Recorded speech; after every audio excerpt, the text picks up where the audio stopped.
for Georgia. A loss of 3 yards on a running play, a completion for 8. On 3rd and 21, a run for 4, a punt. All right? 13-7, they scored the touchdown, 20-7 you know about, and then the interception at 27 on the first play. 20-10, they get the ball back, okay? This is after the Alabama field goal. Chubb, run for 5. Chubb, run for a loss of 1. He completes to Riley Ridley for a first down at the Alabama 43.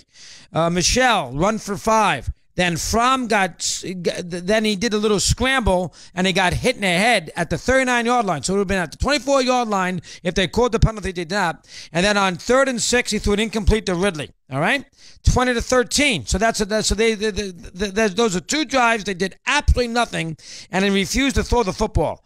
20-13. You want to hear the 20-13 drive? 1st and 10 at the Georgia 14. Chubb, a run for a loss of a yard. Hardeman, a run for 9 yards to the Georgia 22. Michelle, a run for a yard to the 23 on 3rd and short. Punt. Can't play that way. Can't. Tony in Dallas, Mad Dog Unleashed. Tony, good afternoon. How are you today? What's going on? Christopher, I saw a lot of Lincoln Riley last night with Kirby Smart when he had the lead, and he got very conservative. That's number one. Number two, the ratings were the Jacksonville Bills game was a 17-2.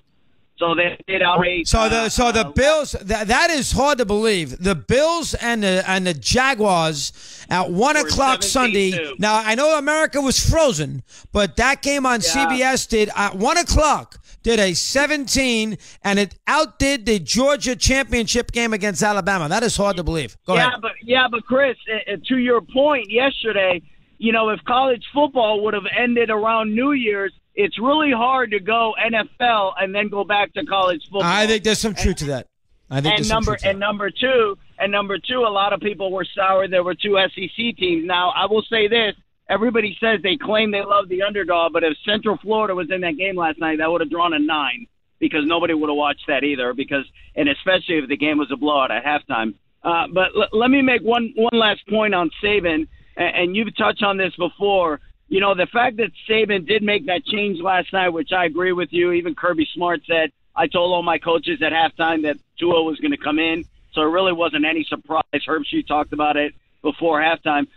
That's why Sabin won't go to the NFL because, for all the times that if Andy Reid, if Alex Smith had a bad first half in that playoff game, you think Andy Reid would have switched and brought in another quarterback? No, you can't do that in the NFL. But you can do that in college because you can get away with that because they are still kids and you have 5-star recruits on the bench and you swap them in and out. You can do that in college, and if it didn't work, it wouldn't affect his legacy. He was losing anyway, and now that it worked, he looks more like a genius. Well, listen, to me, you're right. It's a harder move to make in the NFL. I grant you that. Good call. And Sabin be crazy to go back to the NFL now. He's got it too good. There's no reason to ever go near the NFL. The guy's one of the all-time great coaches. I mean, he's up there right now, folks, with the all-time greats. I mean, there's all the way around it. I mean, he's up there with Wooden, Lombardi, Belichick, Krzyzewski, Knight.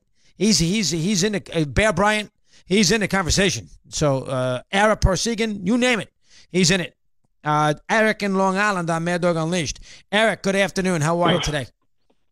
Dog, I think the most important thing you said earlier was the word stole. As somebody who had Georgia plus 160 on the money line last night, not a good feeling, dog. Let me just oh my God, you had Georgia, and I was thinking about those 2 guys who bet big bucks on Alabama on the money line, and they won $500,000. You had it the other way. You took Georgia plus 160 and got absolutely buried. Oh my God, that's terrible. Go ahead.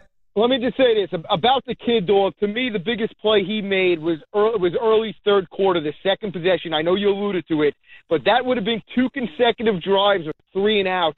Maybe Saban in the back of his head at that point says, you know what, I got to go back to Jalen Hurts if he doesn't pick up that scramble on 3rd and 7 with the 9-yard play. So to me, that was the biggest play he made to get the game to 13-7. The second biggest play because it may have kept him in the game, the first down there, and end up scoring a touchdown. That's a good point. That's a very good point. Right. Go ahead. Next. The second thing was the Jake Fromm interception at 20-7. Right after Tua throws the interception, the very next play is the interception right back, swings the momentum back in Alabama's favor, kind of stabilizes the game.